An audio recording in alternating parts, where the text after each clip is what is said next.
नमस्कार दोस्तों, चलिए जानते हैं राजस्थान की फटाफट 25 बड़ी खबरों को सिर्फ 10 मिनट में। लेकिन उससे पहले आप यह वीडियो किस जगह से देख रहे हैं हमें कमेंट में जरूर बताएं। राजस्थान के कई जिलों में इन दिनों गैस सिलेंडर की भारी किल्लत देखने को मिल रही है। कई जगह लोगों को दो दिन इंतजार करना पड़ रहा है। इसी मुद्दे को लेकर भारतीय राष्ट्रीय कांग्रेस ने सरकार को घेरने की तैयारी शुरू कर दी है और कहा है कि अगर जल्द आपूर्ति सामान्य नहीं हुई तो सड़क पर आंदोलन किया जाएगा।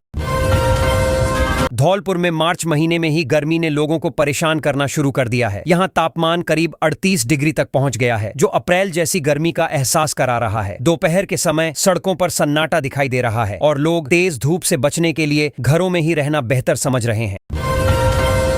राजस्थान माध्यमिक शिक्षा बोर्ड इस साल 10वीं के नतीजे जल्दी जारी करने की तैयारी में है। बोर्ड की योजना है कि करीब 20 मार्च तक परिणाम घोषित कर दिए जाएं, ताकि छात्रों को आगे की पढ़ाई के लिए ज्यादा इंतजार न करना पड़े। कॉपियों की जांच लगभग पूरी हो चुकी है और अंतिम प्रक्रिया जारी है। जयपुर में पेट्रोल, डीजल और गैस की आपूर्ति को लेकर हलचल तेज हो गई है। मुख्यमंत्री ने इस मामले में बड़ी बैठक बुलाकर तेल कंपनियों से पूरी रिपोर्ट मांगी है। सरकार यह जानना चाहती है कि आखिर सप्लाई में कमी क्यों आई और इसे जल्दी सामान्य कैसे किया जा सकता है। चूरू के डीबी अस्पताल में निरीक्षण के दौरान बड़ी लापरवाही सामने आई। जांच में पता चला कि तय संख्या के मुकाबले केवल 11 सफाई कर्मी ही काम पर मौजूद थे। यह देखकर अस्पताल के प्रिंसिपल नाराज हो गए और उन्होंने ठेकेदार को कड़ी फटकार लगाते हुए तुरंत व्यवस्था सुधारने के निर्देश दिए। राजस्थान में किसानों के लिए एक अच्छी खबर है। सरकार खेतों की तारबंदी कराने पर करीब 40,000 रुपए तक की सब्सिडी दे रही है। इसका मकसद फसलों को आवारा पशुओं से बचाना है। किसान निर्धारित दस्तावेजों के साथ आवेदन करके इस योजना का लाभ ले सकते हैं। राजस्थान विधानसभा में नगर पालिका संशोधन विधेयक 2026 को पारित कर दिया गया है। इस बिल के जरिए शहरी निकायों से जुड़े कई नियमों में बदलाव किया गया है। सरकार का कहना है कि इससे नगर पालिकाओं का कामकाज अधिक व्यवस्थित होगा और शहरों में विकास कार्यों को तेज गति से आगे बढ़ाया जा सकेगा। राजस्थान में अब 3 बच्चों वाले लोग भी ग्राम प्रधान का चुनाव लड़ सकेंगे। हालांकि इसके साथ एक शर्त भी रखी गई है। ऐसे लोगों को सरकारी नौकरी और कुछ सरकारी योजनाओं के लाभ से बाहर रखा जाएगा। इस फैसले पर प्रदेश में राजनीतिक और सामाजिक चर्चा शुरू हो गई है। सोशल मीडिया पर एक वीडियो तेजी से वायरल हो रहा है, जिसमें एक व्यक्ति पेट्रोल पंप पर करीब 5000 लीटर का टैंकर भरते हुए दिखाई दे रहा है। इस वीडियो को देखकर कई लोगों ने सवाल उठाए हैं और कहा है कि ऐसी गतिविधियों पर निगरानी और नियमों की सख्ती से जरूरत है। भारतीय मौसम विभाग के अनुसार राजस्थान के मौसम में जल्द बदलाव देखने को मिल सकता है। कई जिलों में आंधी और बारिश हो सकती है। करीब 19 जिलों में ओले गिरने की भी संभावना जताई गई है। इससे गर्मी से थोड़ी राहत मिलने की उम्मीद की जा रही है। चित्तौड़गढ़ में पुलिस ने बड़ी कार्रवाई करते हुए अफीम की अवैध खेती का भंडाफोड़ किया है। खेत में गन्ने की फसल की आड़ में अफीम के हजारों पौधे लगाए गए थे। जांच के दौरान करीब 5317 पौधे जब्त किए गए और खेत के मालिक को गिरफ्तार कर आगे की कार्रवाई शुरू कर दी गई। इंडियन प्रीमियर लीग 2026 को लेकर क्रिकेट प्रशंसकों में उत्साह बढ़ गया है। टूर्नामेंट का शेड्यूल, टीमों के स्क्वाड, संभावित प्लेइंग 11 और मैचों की टाइमिंग को लेकर चर्चा तेज है। फैंस अपनी पसंदीदा टीमों के मुकाबलों का इंतजार कर रहे हैं और नई रणनीतियों को लेकर भी खूब बातें हो रही हैं। राजस्थान माध्यमिक शिक्षा बोर्ड ने बड़ा फैसला लेते हुए घोषणा की है कि वर्ष 2027 से 10वीं की परीक्षा साल में 2 बार आयोजित की जाएगी। इसका उद्देश्य छात्रों को बेहतर अवसर देना है, ताकि अगर पहली बार प्रदर्शन अच्छा न हो तो वे दूसरी परीक्षा में अपना परिणाम सुधार सकें।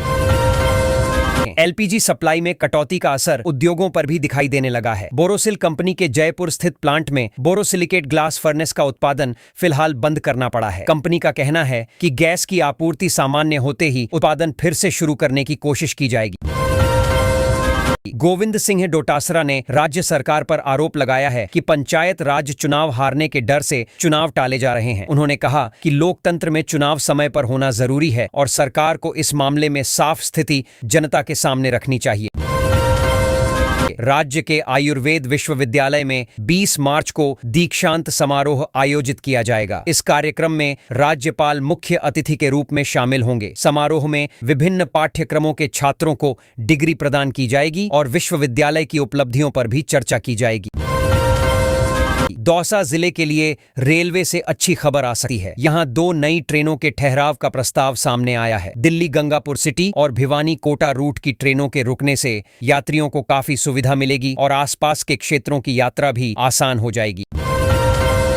जयपुर के प्रसिद्ध लक्खी मेले में शीतलाष्टमी के अवसर पर बड़ी संख्या में श्रद्धालु पहुंचे। भक्तों ने मंदिर तक पहुंचने के लिए 151 सीढ़ियां चढ़कर दर्शन किए। मेले में भक्ति और उत्साह का माहौल देखने को मिला और दूर दराज से आए लोगों ने भी इस आयोजन में हिस्सा लिया। जोधपुर के रातानाडा स्थित कृष्ण मंदिर में फाल्गुन महीने में ठाकुर जी का विशेष श्रृंगार किया गया। इस सजावट की तस्वीरें सोशल मीडिया पर खूब चर्चा में हैं। कई लोगों का कहना है कि इतनी सुंदर सजावट देखकर तो आर्टिफिशियल इंटेलिजेंस भी शायद वैसी कल्पना न कर पाए।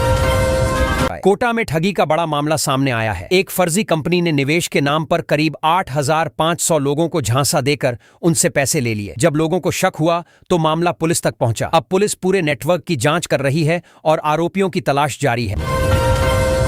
राजस्थान विधानसभा में महाराणा प्रताप खेल विश्वविद्यालय बिल 2026 भी पारित कर दिया गया है। इस विश्वविद्यालय के बनने से राज्य की खेल प्रतिभाओं को बेहतर प्रशिक्षण और सुविधाएं मिलेंगी। सरकार का मानना है कि इससे प्रदेश के खिलाड़ी राष्ट्रीय और अंतर्राष्ट्रीय स्तर पर बेहतर प्रदर्शन कर पाएंगे। राजस्थान दिवस इस साल 19 मार्च को पूरे प्रदेश में मनाया जाएगा। इस मौके पर विभिन्न सांस्कृतिक कार्यक्रम, झांकियां और सरकारी आयोजन किए जाएंगे। राज्य की ऐतिहासिक विरासत और संस्कृति को प्रदर्शित करने के लिए अलग अलग जिलों में विशेष कार्यक्रमों की तैयारी शुरू हो गई है। आभानेरी गांव में स्थित प्रसिद्ध चांद बावड़ी अपनी रहस्यमयी कहानियों और अद्भुत वास्तुकला के कारण हमेशा चर्चा में रहती है। गहरी और जटिल सीढ़ियों वाली यह बावड़ी पर्यटकों को खासा आकर्षित करती है। इतिहास और रहस्य से जुड़ी कई कहानियां आज भी लोगों को रोमांचित करती हैं। एक वीडियो में देखा गया कि क्रिकेटर रविंद्र जडेजा ने युवा खिलाड़ी वैभव सूर्यवंशी को देखते ही गले लगा लिया। इस पल को राजस्थान रॉयल्स ने सोशल मीडिया पर साझा किया। वीडियो देखते ही फैंस भावुक हो गए और कई लोगों ने इसे खेल भावना की शानदार मिसाल बताया। T20 विश्व कप जीतने के बाद अब टीम में नए कप्तान को लेकर चर्चा तेज हो गई है। सूर्य कुमार यादव की जगह कौन संभालेगा? जिम्मेदारी इसे लेकर कई नाम सामने आ रहे हैं। अभिषेक शर्मा, अक्षर पटेल और संजू सैमसन जैसे खिलाड़ियों को संभावित विकल्प माना जा रहा है। राजस्थान में पंचायत और नगर निकाय चुनावों की तैयारियां तेज कर दी गई हैं, लेकिन अभी तक चुनाव की तारीख तय नहीं हुई है। प्रशासन स्तर पर मतदाता सूची, बूथ व्यवस्था और कर्मचारियों की तैनाती जैसे काम तेजी से किए जा रहे हैं। सरकार जल्द ही कार्यक्रम घोषित कर सकती है, इसलिए राजनीतिक दल भी अपनी रणनीति बनाने में जुट गए हैं। राजस्थान में इस साल सरसों की सरकारी खरीद थोड़ी देर से शुरू होने वाली है, जबकि गेहूं की खरीद 10 मार्च से शुरू कर दी गई है। मंडियों में किसानों की आमद बढ़ने लगी है और सरकार ने खरीद केंद्रों पर व्यवस्थाएं मजबूत करने के निर्देश दिए हैं, ताकि किसानों को अपनी फसल बेचने में कोई परेशानी न हो। कूनो नेशनल पार्क से छोड़े गए कुछ चीते राजस्थान की तरफ बार बार जाते दिखाई दे रहे हैं। वन विभाग के अधिकारियों का कहना है कि चीते अपने लिए बेहतर इलाका तलाशते हुए लंबी दूरी तय कर लेते हैं। करीब 1200 किलोमीटर तक घूमने की उनकी क्षमता को लेकर वैज्ञानिक भी लगातार निगरानी और अध्ययन कर रहे हैं।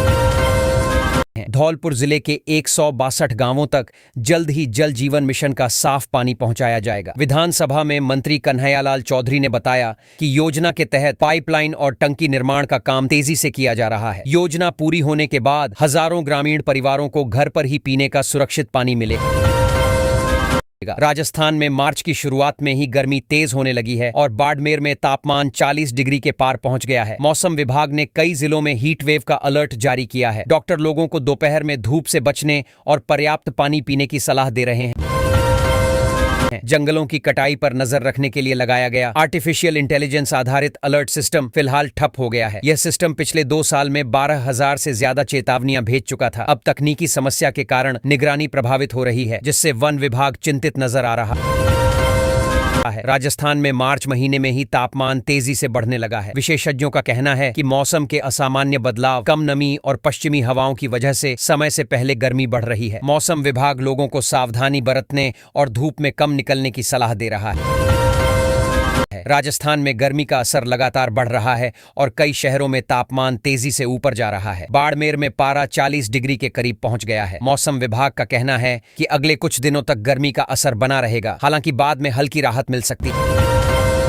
टोंक जिले में हाल ही में हुए विवाद के बाद पुलिस ने पूरे इलाके में ड्रोन से सर्च ऑपरेशन शुरू किया है। अधिकारियों का कहना है कि स्थिति पूरी तरह नियंत्रण में है, लेकिन एहतियात के तौर पर निगरानी बढ़ाई गई है। पुलिस लोगों से अफवाहों पर ध्यान न देने की अपील कर रही है। है। अंतर्राष्ट्रीय महिला दिवस के मौके पर राजस्थान के कई शहरों में बसों में महिलाओं की बड़ी भीड़ देखने को मिली। सरकार की विशेष सुविधा के कारण कई महिलाएं परिवार और दोस्तों के साथ बाहर घूमने निकलीं। परिवहन विभाग ने भी अतिरिक्त बसें चलाकर व्यवस्था संभालने की कोशिश की। जयपुर से लेकर बेंगलुरु तक एलपीजी गैस की सप्लाई प्रभावित होने की खबरों ने लोगों की चिंता बढ़ा दी है। सरकार ने स्थिति पर नजर रखते हुए संबंधित एजेंसियों को जल्द सप्लाई सामान्य करने के निर्देश दिए हैं। अधिकारियों का कहना है कि जल्द ही गैस की उपलब्धता में सुधार होने की उम्मीद है। राजस्थान में एलपीजी संकट गहराने लगा है और वितरकों का कहना है कि राज्य के करीब 1,65,00,000 उपभोक्ताओं के सामने समस्या खड़ी हो सकती है। कई जगहों पर सिर्फ 2 से 3 दिन का स्टॉक बचा है। सरकार और कंपनियां मिलकर सप्लाई व्यवस्था सुधारने की कोशिश कर रही हैं। एलपीजी सप्लाई रुकने का असर उद्योगों पर भी दिखने लगा है। जयपुर के बोरोसिल प्लांट में गैस की कमी के कारण उत्पादन बंद करना पड़ा। इससे लगभग 3,000 मजदूरों को अस्थायी छुट्टी दे दी गई है। प्रबंधन का कहना है कि गैस सप्लाई सामान्य होते ही काम दोबारा शुरू किया जाएगा। राजस्थान में तेज गर्मी के बीच कई शहरों में तापमान 40 डिग्री के करीब पहुंच गया है। मौसम विभाग ने लोगों को सावधान रहने की सलाह दी है। विशेषज्ञों का कहना है कि गर्म हवाओं का असर अगले कुछ दिनों तक बना रह सकता है, इसलिए धूप में निकलने से पहले जरूरी सावधानी बरतनी चाहिए। जयपुर में जल्द ही महाराणा प्रताप खेलकूद विश्वविद्यालय खोलने की तैयारी की जा रही है। इस विश्वविद्यालय के शुरू होने से राजस्थान के खिलाड़ियों को बेहतर प्रशिक्षण और सुविधाएं मिलेंगी। सरकार का मानना है कि इससे राज्य की खेल प्रतिभाओं को राष्ट्रीय और अंतर्राष्ट्रीय स्तर पर आगे बढ़ने का मौका मिलेगा। राजस्थान के कई इलाकों में असामान्य रूप से गर्मी बढ़ने के कारण मौसम विभाग ने उष्ण लहर की चेतावनी जारी की है। विशेषज्ञों का कहना है कि इस बार मौसम का पैटर्न कुछ अलग नजर आ रहा है। लोगों को दोपहर की तेज धूप से बचने और ज्यादा से ज्यादा पानी पीने की सलाह दी गई है। जयपुर एयरपोर्ट पर मुंबई से आई एयर इंडिया एक्सप्रेस की एक फ्लाइट को उतरने में दिक्कत हुई, जिससे यात्रियों में कुछ देर के लिए घबराहट फैल गई। बाद में पायलट ने स्थिति संभालते हुए विमान को सुरक्षित उतार लिया। सभी 147 यात्री सुरक्षित बताए जा रहे हैं और जांच की जा रही है। श्रीगंगानगर में टोल प्लाजा पर किसानों और ग्रामीणों ने प्रदर्शन करते हुए सड़क जाम कर दी। उनका कहना था कि टोल वसूली और स्थानीय समस्याओं को लेकर लंबे समय से शिकायतें की जा रही हैं। प्रदर्शन के कारण कुछ समय के लिए हाईवे पर ट्रैफिक रुक गया। बाद में प्रशासन ने समझाकर स्थिति शांत करा। राजस्थान में सामाजिक सुरक्षा पेंशन पाने वाले लोगों के लिए राहत की खबर आई है। राज्य सरकार ने मासिक पेंशन की राशि बढ़ाने का फैसला किया है। इससे बुजुर्गों, विधवाओं और दिव्यांगजनों को हर महीने ज्यादा आर्थिक मदद मिल सकेगी और उनकी रोजमर्रा की जरूरतों को पूरा करना आसान होगा। राजस्थान सरकार ने एक और जानकारी देते हुए बताया कि पेंशन योजना के तहत कई लाभार्थियों को अब हर महीने लगभग 1,450 रुपए तक की सहायता मिल सकती है। सरकार का कहना है कि इसका मकसद कमजोर वर्गों को आर्थिक सहारा देना और उनकी जीवन स्थितियों को बेहतर बनाना है। राजस्थान सरकार गांवों के समग्र विकास के लिए नई योजना पर काम कर रही है। इसके तहत हर ग्राम पंचायत और वार्ड का अलग मास्टर प्लान बनाया जाएगा। इसमें सड़क, पानी, सफाई और अन्य सुविधाओं का खाका तैयार किया जाएगा ताकि गांवों का विकास योजनाबद्ध तरीके से हो सके। राजस्थान में पंचायत और नगर निकाय चुनाव से जुड़ा एक बड़ा बदलाव सामने आया है। सरकार ने 2 बच्चों वाले नियम को हटा दिया है। अब 3 या 4 बच्चे वाले लोग भी स्थानीय चुनाव लड़ सकेंगे। इस फैसले के बाद राजनीतिक और सामाजिक स्तर पर नई चर्चा शुरू हो गई है। राजस्थान में मौसम के बदलाव की उम्मीद जताई जा रही है। मौसम विभाग का कहना है कि 14 मार्च के आसपास कुछ इलाकों में आंधी, बारिश और ओले गिरने की संभावना है। इससे तेज गर्मी से थोड़ी राहत मिल सकती है और किसानों के लिए भी मौसम कुछ हद तक अनुकूल हो सकता है। हीट वेव के असर के बाद मौसम विभाग ने बताया है कि 14 और 15 मार्च के आसपास राजस्थान के कई हिस्सों में मौसम का मिजाज बदल सकता है। तेज हवाओं के साथ बारिश की संभावना जताई गई है। इससे लगातार बढ़ रही गर्मी से लोगों को थोड़ी राहत मिलने की उम्मीद है। राजस्थान में महिला दिवस के मौके पर कई जगह जागरूकता कार्यक्रम आयोजित किए गए। इन कार्यक्रमों में महिलाओं की सुरक्षा, अधिकार और आत्मनिर्भरता जैसे मुद्दों पर चर्चा की गई। प्रशासन और सामाजिक संगठनों ने मिलकर महिलाओं को शिक्षा और आत्मविश्वास के महत्व के बारे में भी जानकारी दी। और आसपास के क्षेत्रों में हाल के विवाद के बाद प्रशासन सतर्क नजर आ रहा है। पुलिस लगातार गश्त कर रही है और संवेदनशील इलाकों में अतिरिक्त बल तैनात किया गया है। अधिकारियों का कहना है कि शांति बनाए रखना सबसे बड़ी प्राथमिकता है और किसी भी अफवाह पर कार्रवाई की जाएगी। जाएगी। जयपुर एयरपोर्ट पर समर फ्लाइट शेड्यूल में बदलाव की वजह से कई यात्रियों को परेशानी का सामना करना पड़ सकता है। कुछ उड़ानों के समय बदले गए हैं, जबकि कुछ नई उड़ानें भी जोड़ी गई हैं। यात्रियों को सलाह दी गई है कि यात्रा से पहले अपनी फ्लाइट की जानकारी जरूर जांच लें। जोधपुर में एक महिला ने अपने पति को उसकी कथित प्रेमिका के साथ पकड़ लिया, जिसके बाद काफी देर तक हंगामा होता रहा। आसपास के लोग भी इकट्ठा हो गए और मामला चर्चा का विषय बन गया। बाद में पुलिस को सूचना दी गई और दोनों पक्षों को समझाकर मामला शांत कराया गया। राजस्थान के एक इलाके में दामाद द्वारा अपनी सास पर हमला करने का मामला सामने आया है। आरोप है कि हमले में सास गंभीर रूप से घायल हो गई। घटना के बाद आरोपी फरार हो गया और पुलिस उसकी तलाश कर रही है। इस घटना ने इलाके में सनसनी फैला दी है। राजस्थान पुलिस में जातिगत टिप्पणी को लेकर विवाद खड़ा हो गया है। एक एसपी के खिलाफ आरोप लगाए गए हैं कि उन्होंने बैठक के दौरान आपत्तिजनक टिप्पणी की। इस मामले में शिकायत दर्ज होने के बाद पुलिस विभाग ने जांच शुरू कर दी है और तथ्य सामने आने का इंतजार किया जा रहा है। जयपुर में एक मस्जिद की दीवार गिरने से कई लोग मलबे में दब गए थे। राहत और बचाव दल ने मौके पर पहुंचकर लोगों को बाहर निकालने का काम किया। घायलों को अस्पताल में भर्ती कराया गया है और प्रशासन ने घटना की जांच के आदेश दिए हैं। जयपुर की कई कॉलोनियों पर अवैध निर्माण का आरोप लगाते हुए कार्रवाई की तैयारी चल रही है। हजारों परिवारों ने इसका विरोध करते हुए कहा है कि उनका घर अवैध कैसे हो सकता है। लोग एकजुट होकर प्रशासन से समाधान निकालने और कार्रवाई रोकने की मांग कर रहे हैं। जयपुर के वर्ल्ड हेरिटेज स्टेटस को लेकर भी चर्चा शुरू हो गई है। यूनेस्को की कुछ टिप्पणियों के बाद शहर की विरासत संरक्षण व्यवस्था पर सवाल उठे हैं। विशेषज्ञों का कहना है कि ऐतिहासिक इमारतों और पुराने इलाकों की बेहतर देखभाल जरूरी है ताकि यह दर्जा सुरक्षित रह सके। राजस्थान में कृषि उद्योग और व्यापार मेले का आयोजन किया गया, जहां बड़ी संख्या में किसान और व्यापारी पहुंचे। मेले में नई तकनीकों, मशीनों और कृषि से जुड़ी योजनाओं की जानकारी दी गई। आयोजकों का कहना है कि ऐसे कार्यक्रम किसानों के लिए काफी उपयोगी साबित होते हैं। नशे की बढ़ती समस्या को लेकर शिक्षाविदों और सामाजिक कार्यकर्ताओं ने चिंता जताई है। उनका कहना है कि समाज में नशे को किसी भी तरह की मान्यता मिलना बड़ी चुनौती है। इस समस्या से निपटने के लिए जागरूकता और कड़ी कार्रवाई दोनों जरूरी बताई जा रही है। एम्स जोधपुर के 4 छात्रों का सिविल सर्विस में चयन हुआ है, जिससे संस्थान और राज्य दोनों का नाम रोशन हुआ है। छात्रों ने कड़ी मेहनत और अनुशासन को सफलता का कारण बताया। उनके परिवार और शिक्षकों ने भी इस उपलब्धि पर खुशी जताई है। राजस्थान में मौसम के साथ साथ देश के अन्य हिस्सों में भी तापमान तेजी से बढ़ रहा है। दिल्ली में पारा 36 डिग्री पार कर चुका है, जबकि राजस्थान और गुजरात में हीट वेव की चेतावनी दी गई है। दूसरी ओर पहाड़ी इलाकों में बर्फबारी की खबरें भी सामने आ रही हैं। राजस्थान रॉयल्स से जुड़े एक वीडियो में क्रिकेटर रवींद्र जडेजा युवा खिलाड़ी वैभव सूर्यवंशी से मिलते हुए नजर आए। दोनों के बीच गर्मजोशी से हुई मुलाकात का वीडियो सोशल मीडिया पर खूब वायरल हो रहा है। लोगों ने इसे खेल भावना और प्रेरणा का अच्छा उदाहरण बताया। राजस्थान पुलिस ने 4 महीने पहले चोरी हुए अशोक